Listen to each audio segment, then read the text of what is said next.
All right. Hello, everyone. Welcome back to another one half of the You Like That podcast. Isolation sessions. Still here, still not at Adam's house. I miss him. I miss Adam. I miss doing the podcast with him, but I just miss him as a person as well. It's quite nice seeing him every week and hanging out, doing the podcast, talking shit. Hopefully, we get back to that soon. It looks like we might get back to that soon, which would be pretty sick because I'm running out of ideas, which, as by reading the title of this episode, you can probably tell. I'm doing an incredibly self-indulgent top 10 list that absolutely nobody asked for, nobody wants. You know, it's quite narcissistic to think, hey, here's 10 movies that only hold value because I like them. But, I haven't watched anything new. I don't know what else to do, so this is a backup plan and I've already hit it. So hopefully we get back to normal real life soon and Adam can go back to doing all the work and I just turn up and occasionally go, yeah, good, yeah. Anyway, there's my top 10 movies of all time. This came really easily to me, weirdly. I didn't even have to think about it, and even the order, I just kind of knew what order they were going to be in. I don't know, I guess I'm just more confident in the movies that I like than anything else. If you asked me my top 10 albums of all time, I'd sit, my head would just explode because I just don't know. Wouldn't be able to tell you, it changes every day. But my movie taste, I guess, has just stayed the same forever. It doesn't really indicate my overall movie taste. I always say, I like weird movies that make you think and make you really uncomfortable. And really none of these movies do that, except Hereditary. Spoiler, I already said that last week. But whatever. Here's my top 10 list. We're going from 10 to 1. What's that? Descending? Ascending. Fuck, I don't know. Jesus. I didn't go to school much. Anyway, 10 to 1. I'll try and keep it short. Shortish, I guess. I don't know. I don't remember how long Adam's was. 24 minutes or something. I'll try and aim for that. Let's just start. Oh, of course, it can't just be simple and number 10 has to be number 10. My number 10, so I have an idea for an episode for when Adam and I get back together, and I don't want to spoil the idea and I don't want to spoil the movie, but that movie is my number 10, really. So whenever we do that episode, I'll tell you, I'll say this is my number 10 movie. And then my backup movie is a documentary. I don't know if that counts. I mean, it doesn't matter. This is just a free internet podcast that has no real stakes. But it's a documentary about movies. So I also didn't count it. It's called Not Quite Hollywood. It's about Australian exploitation movie craze back between the 70s and the 90s. It's an incredible movie. It's an incredibly made movie. It's really funny. It's really fascinating. And it's super Australian, and I really like it a lot. But it's a documentary, so I didn't put it on. And then it was going to be Joker with Joaquin Phoenix. I really love Joker. I love it more than I love my own unborn child.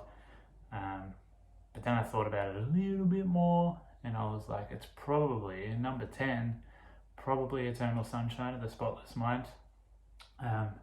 My good friend Jess, it's her birthday today, happy birthday Jess. She's always pushing Charlie Kaufman movies onto me, and she's like, hey, you would really like these because you're a depressed, miserable cunt and you would get it. I never get them. I'm sorry Jess, I just don't.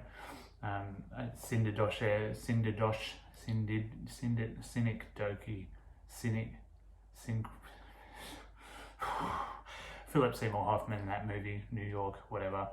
It just made me fucking miserable as shit, and I hated it, but I also loved it heaps because I was like, hey, it made me depressed. I like movies, I like art that really makes me feel like shit. So that's cool. Eternal Sunshine of the Spotless Mind just does exactly that, and it makes you think well, what would I do if this technology was real, right?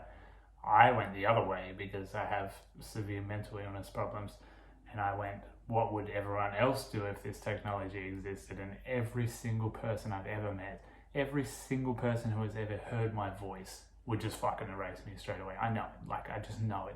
And everyone was like, oh no, oh, you wouldn't do, no, well, I would keep you. No, you wouldn't. Fucking listen to me talk for like 3 minutes. You'd be like, get this cunt out of my goddamn head so I never have to interact with him again. Because I would do it to myself. I'd be like, geez, can I just forget myself? Like, fucking get rid of it. The movie, though, is just this beautiful, dark, cold, like it's really cold the way it's shot. It's just super, like, bleak, I guess is the word. Like, it's really flat, it's really dull, but it's really beautiful as well. Like, there's just something so gorgeous and fun about it. It's weirdly fun, even though it's this surreal nightmare just that makes you question every human relationship you have in your life. When it literally reality starts crumbling in and that house at the end starts disintegrating and falling apart, it's just absolutely stunning. You got Mark Ruffalo doing whatever he's doing. It's really funny to see him in this movie just being whatever he is. Elijah Wood being this creepy sex weirdo. It's just a great cast being great. And of course, Jim Carrey, one of my all-time idols, favorite people in the world, playing against type, you know, like it's really fun seeing actors go completely against type, and Jim Carrey being this really introverted, grim, depressed guy going through this horrible thing. It's really, really fun, and he nails it. Like, he's an awesome dramatic actor, and yeah, he's just great. That movie's great. Eternal Sunshine of the Spotless Mind. Don't watch it if you're in like a shit mood or whatever, because I did last time, and it just ruined me. But I really like that movie. Number 9, I had to write it down and just have it here in front of me. You would think, even though I started this by saying, oh, I'm really confident and I know it and I know the order, I still had to write it down because I just spent 9 years drinking and my memory doesn't last more than 43 seconds. Kung Fu Hustle is number 9. Mentioned it on the Parasite podcast. It's this insane kung fu movie. Like, it's this super surreal pantomime comedy movie. It's like a Hanna-Barbera cartoon, but with real incredible martial arts and stunts, and it does this thing that I love when it's all chaos. There's this massive fight with like billions and millions of extras, and it's all happening, and when the camera's on the ground, it's moving through and it's really chaotic, and then the camera comes up and you find out that it's all like perfectly choreographed and it looks incredible. Like, every single person is exactly where they need to be and they're all moving. It's like a big dance. Like, it's really, really, this sounds really wanky, but you watch that scene where the camera pulls out, and it's just these weird visual effects like that bend reality, and there's like super distinct characters. It's like a video game character selection screen. Like, you got the guy with the rings and you got the stick guy, and it's just like, it's really, really fun. It's such a fun movie. It's ridiculous. It's not for everyone. Like, some people will watch it and just go, what is happening? Like, why is this cartoon? Why is this lady running with like the Roadrunner running legs? Like, it's off the chain ridiculous, but it's so fun and it's so visually.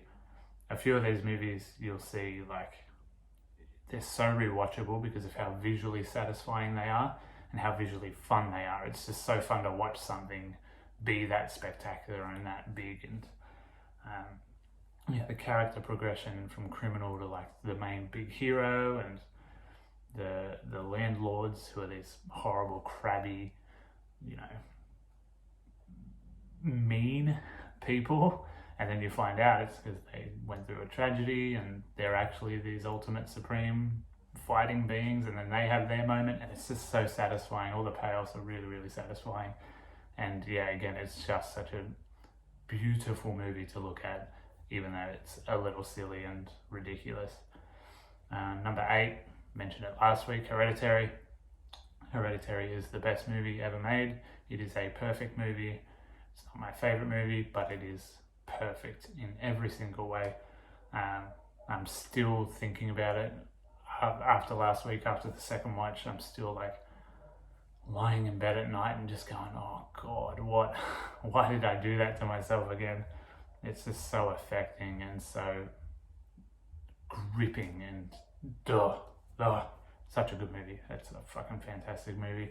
Go back to my episode last week to watch me and ah about it and not really say much about it because I'm not very bright.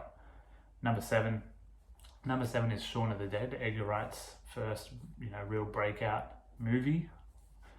Obviously, everyone knew him from Spaced, which is awesome, and Shaun of the Dead, just a big piss take on zombie movies, but with a lot of love to zombie movies as well. It's a fantastic zombie movie, as well as being a really, really great parody comedy piss take of it. Back in early high school, a couple of years after it came out, my best mate, he was obsessed with this movie, right? And he showed it to me, and I just instantly became obsessed with it as well. Now, I swear to God, we could recite this movie verbatim. I've seen this movie a minimum 20 times, I reckon. Like, I've seen this movie so much, and it's still funny, and it's still a fun story. Yeah, it's just great. It's just a great movie. I had a really good week. I should have said this at the start. I was sick at the start of the week, so I didn't work all week because I work hospitality. And I just watched my 10 favourite movies again, and it was just a lot of fun, let me tell you. Shaun of the Dead, watching it again, even after having watched it so many times, I was still laughing at the moments you're supposed to laugh at. The way they foreshadow the entire movie in that opening speech, which people only last year, movie details was like, oh my God, did you know this? Yeah, we fucking knew it 10 years ago. It's just great. Simon Pegg is great. He's had a great career off it. Nick Frost is one of the funniest people on the planet. Edgar Wright clearly just adores movies and is a really, really great filmmaker, and he knows so much about movies that he can slide in little tropes and stuff and just put his own spin on it. Maybe won't be the last time I mention Edgar Wright. Maybe. It's not. I'm going to mention Edgar Wright again. Number 6. Number 6 is a Marvel movie, an MCU movie. It's one of the early-ish, I guess. So it's a sequel to the probably third worst one. It's Captain America: The Winter Soldier. Out of nowhere, the sequel to such a shit movie should not be this good. And the two directors are just two sitcom directors. It doesn't make sense. It shouldn't be as good as it is. And not only is it the best Marvel movie, it's just a great fucking action movie. If you ignore all the Captain America stuff and all the greater MCU world stuff, it's just a really solid action movie. And you have every MCU movie has that moment, that scene.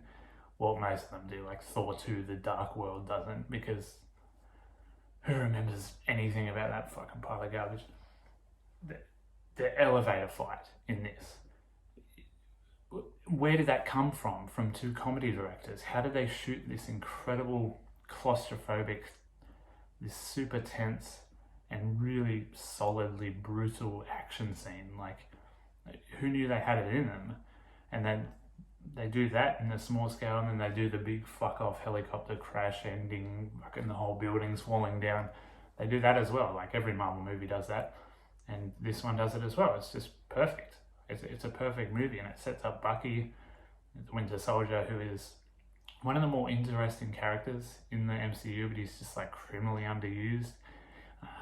He gets a lot of play in Civil War, which is really good as well. But I don't know, he's just in Infinity War and Endgame, he's just kind of there, and he's just, I know he can't do much. He's just got a gun. He's just all right, I'll be up the back while you fly around and do fucking hand magic and shit. But it's just and you see Cap go through, you see Steve Rogers go through all this, emotion and turmoil, and the battle between being this ultimate good vessel for all things that are right and looking after his buddy, who like he loves like a brother, but who is a bit of a shit bloke, not by his own doing. So there's all that. It's great. It's just a fantastic movie, and it's really, really that moment in Infinity War when they're introduced, that team like Natasha, Steve, and Falcon are introduced. Fuck me, I just cried. Like as soon as I saw it, I just cried because I love this movie so much, and to see them all just like be introduced together again, it was really, really cool. I think I don't know, because I was so in to the MCU already when I watched it. I don't know if you could watch it if you like. Everyone tries to recommend the MCU movies you have to watch. I don't know if this you have to watch it, and I don't know if you can watch it without knowing the Captain America lore. I don't know. I like to think you could, because it's just such a solid, fun action movie with great set pieces. You could just go onto YouTube and watch the elevator fight, really, I guess, because that's the best moment of the entire MCU. Yeah, I don't know. Let me know if you need to know the MCU. I'm not really... I like the MCU, I love it, but I'm not like fully ingrained in it. That's another movie I've seen about 30 times, because Emma, who I mentioned in this Spider-Man podcast, who will probably get another shout out later, and maybe in a Spider-Man movie that I mentioned later in the... Why am I teasing things for a list? It's going to happen in like 3 minutes. Anyway, Emma and I used to just get drunk and just fucking... we would just watch this movie again and just like cheer at the screen, and the elevator fight, we'd be like, oh my god, like no matter how many times you see it, it's just so fun. That's another motorbike. I wonder if you can hear that. Just cursed by motorbikes. Yeah, it's a good fun movie. It's a great movie. That's number 6. I don't remember if I said that. Don't remember if you're playing along at home. Whatever. Number 5. Number 5 is Mad Max Fury Road. The original Mad Max is in my top 20 for sure. I love the first Mad Max. And then the fact that George Miller came back, 40 years later, and was just like, I'm just going to do another one. And brought back the original villain, like the actor who played the original villain, making the villain in this one as well. It's just like, it's so cool, You got Tom Hardy, who has he says,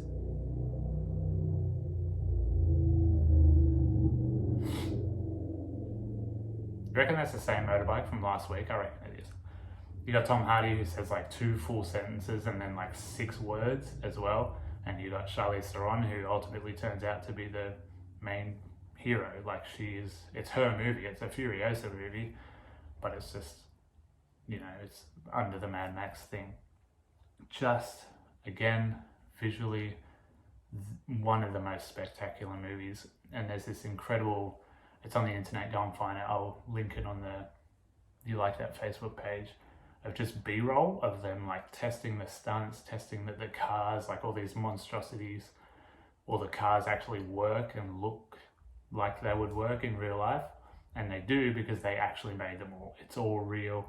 There's like not a lot of CG in this movie. They actually put the stuntmen up on those crazy like giant swinging poles, and like, I can't believe when this movie was being made that you didn't wake up every morning to a news story like, well, another stuntman died out in the desert because George Miller's making this insane car...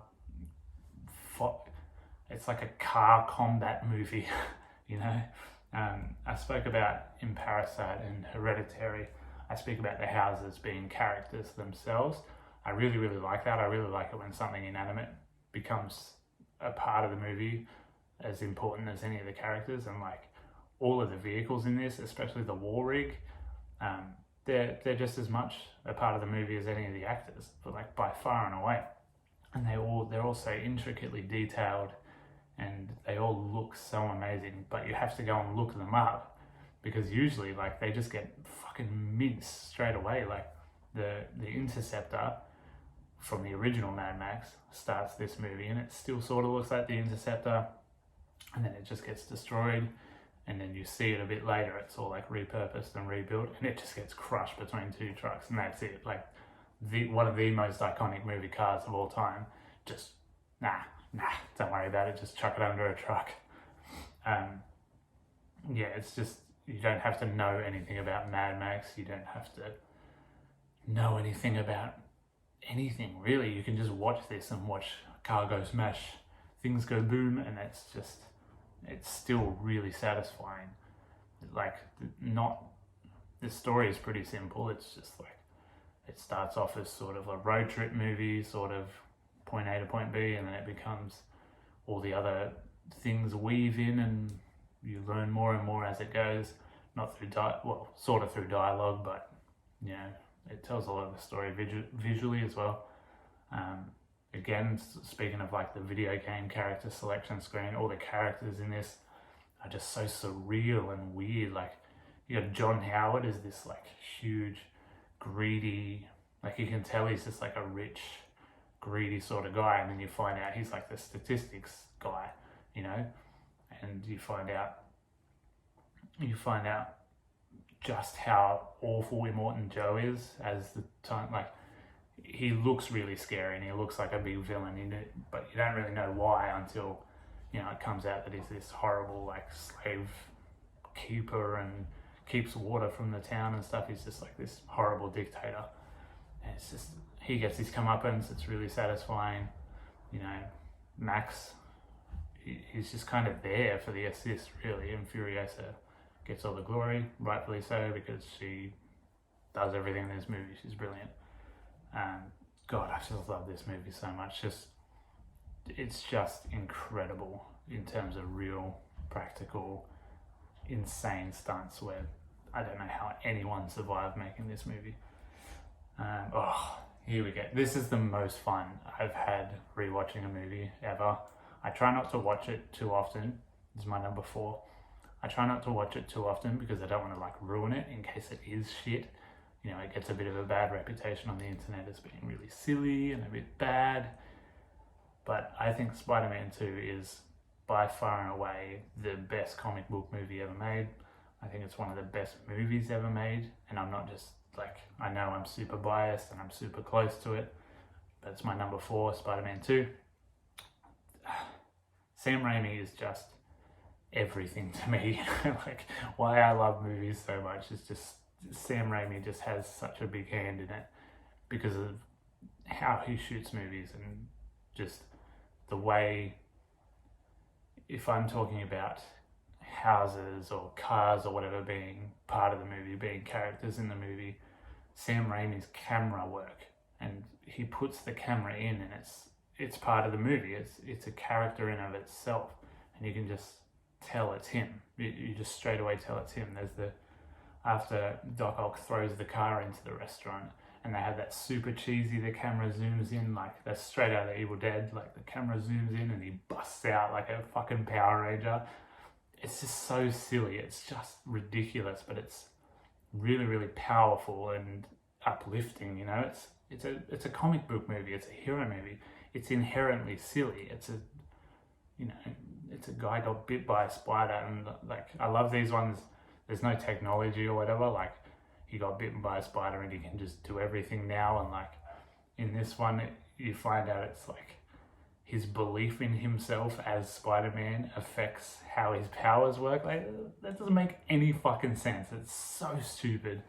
And like, he's like a pizza delivery guy at the beginning. It starts off really silly, like that opening 20 minutes or so, where you got like it's like a cartoon again. It's just like the guy is like, he stole that guy's pizza, and he's like giving like fucking, you know, Happy Harold lessons to kids about eating vegetables and shit. It's just so stupid. But as it goes along, you find like you really get into this movie and you realize that it's just a brilliant superhero movie. It's an unreal comic book movie. All the transitions and stuff, like all the fades, it plays out like a comic book. Every scene, it's all together, but each scene is like a panel from a comic book movie, because it kind of goes, well, this is happening here, and now this is happening, and now this, right? Whereas most movies will go, this is happening, and then something happens there that happens there, and it like goes along like that. Whereas this is like boom, boom, boom, boom, boom. And I love that. I just fucking love that. It just adds to the comic book feel of it. Alfred Molina as Doc Ock is just brilliant. Like, he's this super accomplished stage actor. He's a really, really serious actor, but he's playing this excellent, my favorite version of Doc Ock. Like, he's just so brilliant. He's turned the evil. He's just believable, I guess. He watches his wife just get killed in this horrible way, which you can tell Sam Raimi wanted to do it like full gore, but obviously it's a kids movie essentially, so he has to cut away a bit. And Doc Ock, like, he looks fantastic. Like, those arms, there's a bit of cheesy CG here and there, but when he's in the hospital bed in that awesome Evil Dead fucking chainsaw horror movie scene, God, I could just watch that again and again and again, and that scene alone would be my favorite movie. But they're all up, and you see, like, when they finally, I guess, made them for real, and had green screen actors like wobbling them around and shit. It just looks so great. Like, it really, really is amazing that this movie was made when it was made, and they really didn't have any other reference. Like, they were just kind of winging it, kind of making it up as they go. And then you've got the train sequence, which is just so exhilarating, and honestly, it's still really tense to watch, because, like, Doc Ock's just like, he's kind of just, it shows how scary Doc Ock actually is, because he's just kind of playing with Spider-Man, just like fucking him up, and then his real goal the whole time was just like, just fuck this train up, just throw something at him that will end Spider-Man, But of course, Spider-Man does it, and he saves the train, saves the day, and it's really uplifting. And honestly, I kind of teared up a little bit when they're just like, all the New Yorkers are just like, hey, we won't tell anyone. It's really nice. And then that's kind of the climax, really, because the last, Spider-Man versus Doc Ock scene, it's not as climactic as that. It's like, it's all popping off and it's all really big and stuff, but Spider-Man just kind of throws him into the water, and he doesn't even throw him into the water, he just, like, I don't know, just kind of coerces him into the water himself, and he's like, I will not die, monster. And you see Otto Octavius come back into that character, and he gets sort of a big hero death, even though he's still a pretty shit bloke. It just looks incredible. This is just one of the best looking movies, and I love it so much. J. Jonah Jameson, of course. J.K. Simmons is on incredible form as J. Jonah Jameson. I like to think he didn't even have a script, and it kind of feels like that. Like, it kind of feels like he's just having so much fun and just riffing and saying whatever he's saying, like, at full pace. Just so good. This movie is so good. Tobey Maguire, he's just the best Spider-Man. He just is. I know he's 30 years older than he's supposed to be playing, but he is just my Spider-Man. I can't see anyone else being Spider-Man. I can't imagine them making a better Spider-Man movie than this. Can't imagine them making a better comic book movie than this. I just think Spider-Man 2 is one of the best movies ever made, and I love it very dearly. Speaking of loving it very dearly, get your shot glasses out, because you know what time it is. Number 3, Leigh Whannell, Upgrade. This is another one that just came out of nowhere for me. Like, I obviously knew Leigh Whannell from his very early movie reviewing days. Back in like the mid to late 2000s, there were all these just like movie reviewing TV shows on networks, because, I don't know, I guess there was money in it. And Leigh Whannell was in a couple of those. He was on Recovery, obviously. I was a bit too young for that, but growing up my dad listening to Triple J and stuff, I sort of knew who he was. And then, of course, Saw happened. Saw did everything for those two blokes, James Wan and Leigh Whannell. And I quite like the first Saw movie, but everything else that happened after it I don't care about.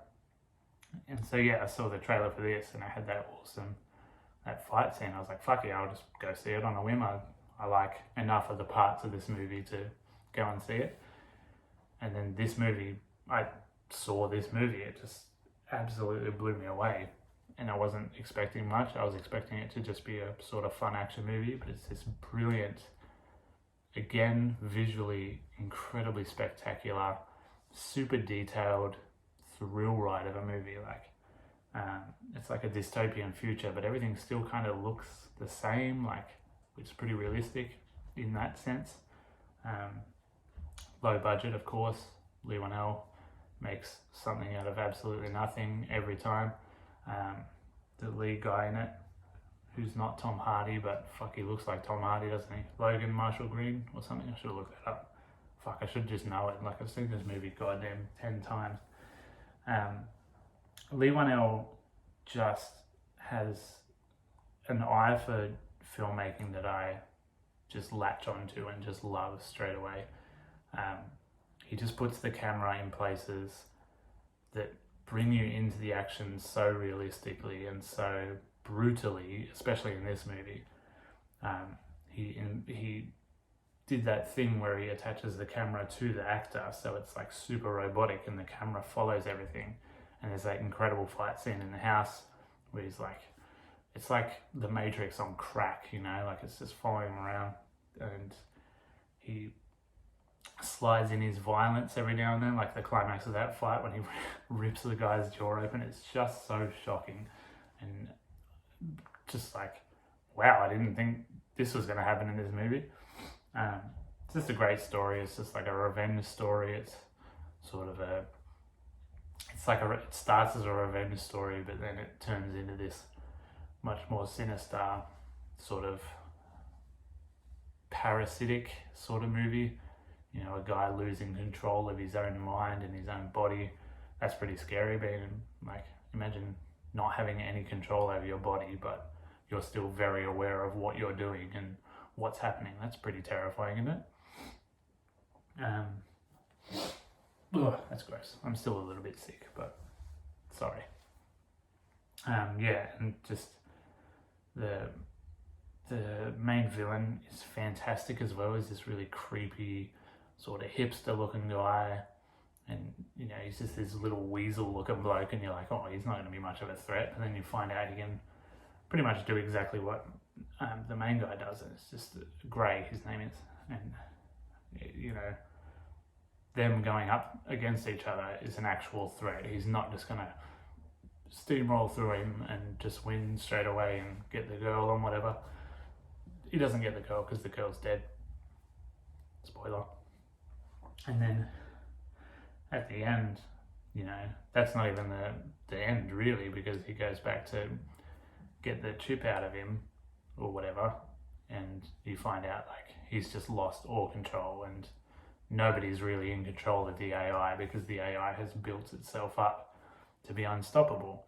And you know, it's a really grim ending. Like, the AI wins overall. There's no hero or villain or whatever getting their comeuppance. It's just the AI just going, yep, this is what I do. I take over and I win, and that's the end of the movie. It's short. It's its own standalone thing. It's visually incredible. Real stunts, real practical craziness all around. It's just everything I love about a movie done perfectly. God, I love Upgrade so much. I just adore Upgrade so much. And if I was to recommend any of these movies, like strongly go, no, sit down and watch this movie, it would be Upgrade for sure. I just think it's perfect. I love Upgrade so much. Alright, number 2. Again, talking about visuals, again, talking about Edgar Wright, it's Scott Pilgrim vs. the World. Again, just what the hell? This movie is like a crack. It's like you started doing crack and then someone threw acid in your face. It's just, god damn, it's just so unstoppable visually. Just hits you over and over. It's so colourful and vibrant, and it is a comic book come to life, 100%. And it's just so surreal and over the top, but it's also this quirky little, you know, love story, really. I just love that. I love that it's all implied, really. Like, Scott, you know, Ramona explains the situation to him, and he's just like, yeah, all right, whatever, I'll just do it. If it means being with you, I'll just do it, whatever. And then all these incredibly unique, every fight scene, again, You could just watch them on YouTube, wouldn't need to know the story. You could just watch them and be like, holy shit, this is amazing. Chris Evans, you know, popping up, just being the exact antithesis of everything Chris Evans seems to be, just like this horrible, smarmy asshole. Like, so fucking funny, dude. This movie is so funny, but it's really, really full of heart. It's like a little indie love movie, just like injected with adrenaline and again crack. It's such a fun ride. It's just so fun, and there's like all the little visual jokes and stuff with the roommate Kieran Culkin. It's weird to see him. Like at the time, it was weird to see him. We were like, yeah, it kind of looks like Macaulay Culkin, but it's not Macaulay Culkin. And then find out it's Kieran Culkin. Pretty cool. It's a good movie. I really like Scott Pilgrim vs. the World a lot. It's the only one I didn't watch in time. I ran out of time and didn't get to watch that. So, but I think I've seen it enough times to confidently say it's my number 2. I just love it. I don't even like Michael Cera that much, but I think he is absolutely perfect for the role, and he nails it. Like, he really, really epitomizes that dorky loser, just going, yeah, all right, I'll just do it, whatever. But you know, you find out again, it's like finding power in himself, belief in himself, yeah, all that shit, whatever. I just like cool, spectacular visuals, and this movie is just all like onomatopoeia and stuff, like floating up and becoming part of the scene. It's just so crazy. All the video game references, obviously he punches someone and he just explodes into coins, like just stuff you would never ever think of putting into a movie. Edgar Wright's just like, yeah, no, we can do that, we can make that happen, and he does, and it's perfect, it's incredible. Of course, it's powered along by the soundtrack as well. Edgar Wright's really good with soundtracks, and this one has a really, really fucking good soundtrack. So even after watching the movie and loving it, you just put the soundtrack on repeat, which is what I did this week. I listened to the soundtrack, but I didn't watch the movie. Go figure. Yeah, Scott Pilgrim vs. World, very good. Edgar Wright is my boy. He's just can do no wrong. Baby Driver, he didn't do wrong. I quite like Baby Driver a lot, but it's nowhere near the first 4, I reckon. Even The World's End I like a lot more than Baby Driver. But yeah, Scott Pilgrim vs. World, I'll watch it again and mention it eventually, one day. Alright, number 1, my favourite movie of all time. It's no secret, because I think I've mentioned it about 1,000 times before already. Evil Dead 2 is my favourite movie of all time. Evil Dead came into my life. In high school, we used to all just like, you know, stay at anyone's else's house but ours. Just get fucking fuck tons of junk food. We wouldn't drink, we weren't drinkers back then, but we would just get whatever movies. Like my boy James would just he would just buy DVDs sight unseen. He was really, really good at finding just movies out of nowhere.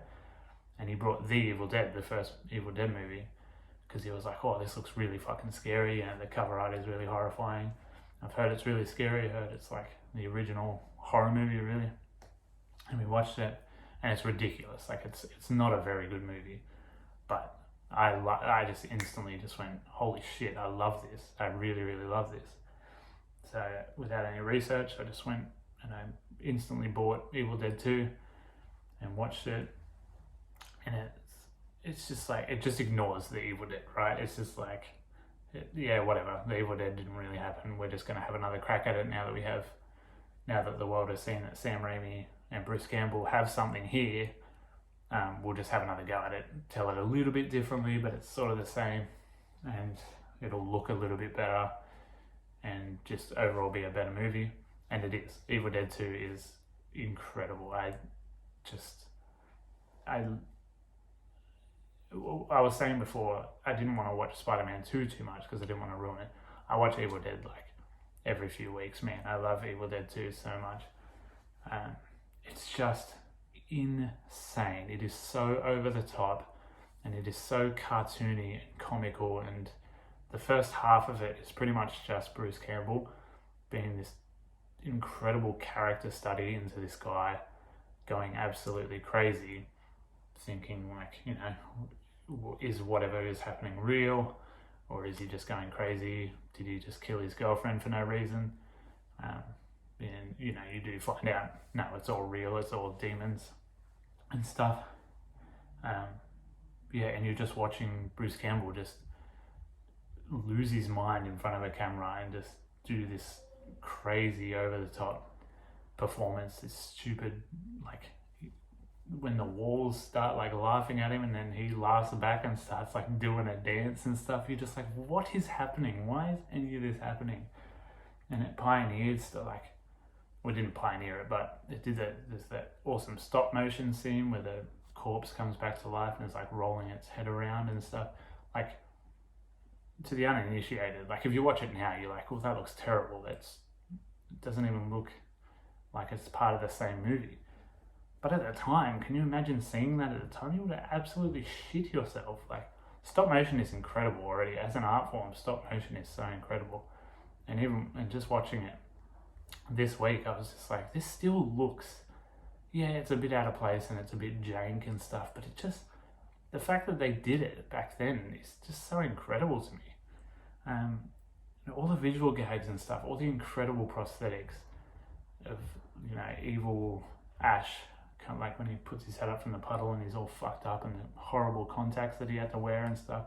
Bruce Campbell went through absolute hell making this movie. Like Sam Raimi, they tell really funny stories of Sam Raimi just getting the biggest kick out of absolutely torturing Bruce Campbell. And you can see it too, like there's a scene where the wall starts bleeding. Horror movie, walls bleed, that's what happens. But instead of bleeding, it's like they got the highest pressure fucking hose they could and just blast Bruce Campbell in the face with blood. And it looks really painful. Like, it just knocks him on his ass. And you can tell, like, they didn't tell Bruce Campbell it was going to be that powerful. It just, like, absolutely annihilates him. And it's really funny. Like, this movie toes the line between comedy and horror really perfectly. It's not as on the nose as, like, Shaun of the Dead or whatever.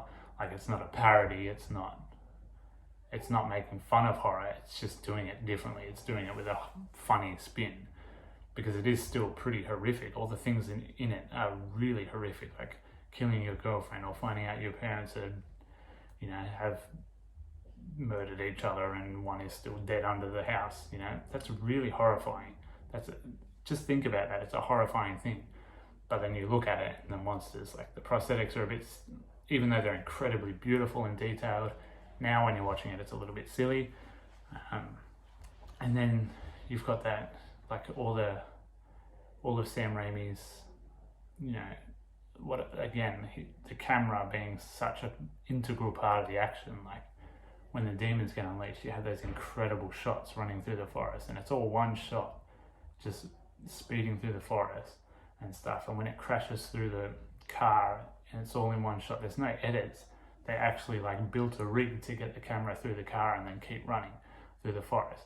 It's just incredible. Like the amount of work they went to get these awesome one-take shots is just so cool. And then, this is the mark of the cabin in the woods trope.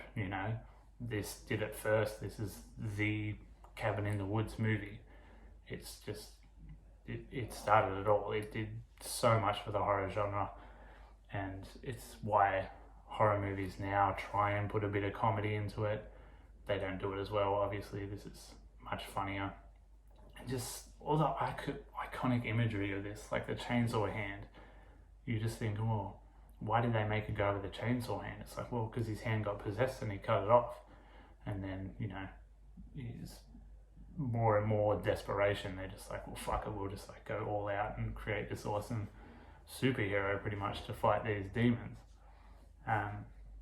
It's just unreal. I just love Evil Dead 2 so much, and I could never ever stop watching it. Like, I will genuinely never stop watching it. I'll watch it once or twice a month until I'm dead. I just absolutely love it. And then the cliffhanger still gets me at the end. It's one of the ultimate cliffhangers of all time. Going into Army of Darkness, he gets sent through the portal back in time with his car, and he comes down in the medieval times, and you're just like, what? Why? And then you find out the medieval people are fighting the demons and stuff, and they have names for them. There's all implied law already, And you're just like, what the hell? Is there going to be like a second part of this movie? Like, how long is this movie going to be? And then it just ends. And then you have to wait for Army of Darkness. So, yeah, it's just, I could talk about Evil Dead 2 all day, every day. I love Army of Darkness too, but Army of Darkness really ramps up the silliness, the silly comedy nature of it. And the Evil Dead 1 is just a little bit too cheap and not great for me. I still love it. I still adore both of those movies, but they don't do everything as well, as perfectly blended as Evil Dead 2 does. Evil Dead 2 is perfect. Evil Dead 2 is the best movie, second best movie ever made, because Hereditary is probably the best movie ever made. But Evil Dead 2 is just like my whole heart. If I could tattoo the Evil Dead 2 onto my heart, I would, as I just love it so much. So yeah, shout out to my top 10 movies of all time. This is really long and I'm really sorry, and I hope I advertise these movies well enough for you to go and watch them. If you haven't seen them already, just watch Evil Dead 2. Please just watch Evil Dead 2 and talk to me about it. I just want to talk about the movie all the goddamn time. I'm kind of wrapping it up quickly because, as I said yesterday, my house is getting very loud. It's not quite conducive to an audio recording environment, which is another reason why I want to get back to Adam's. Adam's got his little computer room. It sounds really good. God, I just miss real life so much. But I had a lot of fun sitting in my room quietly and watching my top 10 movies of all time. Yeah, so do all that stuff you do, liking, subscribing, sharing the Spotify screenies, messaging me, saying, hey, you said this fucking dumb thing and I hate you for saying it. I love all that, and just keep doing that, please. And hopefully we'll be back to normal soon. I don't know what I'm going to do next week. I might just find a random movie and just have a crack at talking about it. So maybe it'll be a shorter one. This is nearly, 46 minutes. I'm so sorry. Yeah, anyway, you like that podcast on all the social medias and YouTubes and Spotify and Anchor and fucking wherever you listen to them. Just listen to them, have fun, pick a favourite and tell us in detail why Adam is your favourite, because it's definitely not going to be me. Yeah, anyway, thanks. I'll see you next week. Adam will probably see you next week as well. And then one day we'll see each other at the same time and record at the same time and see each other then. I never know how to end these, so I'm just going to end it while I'm rambling like a madman.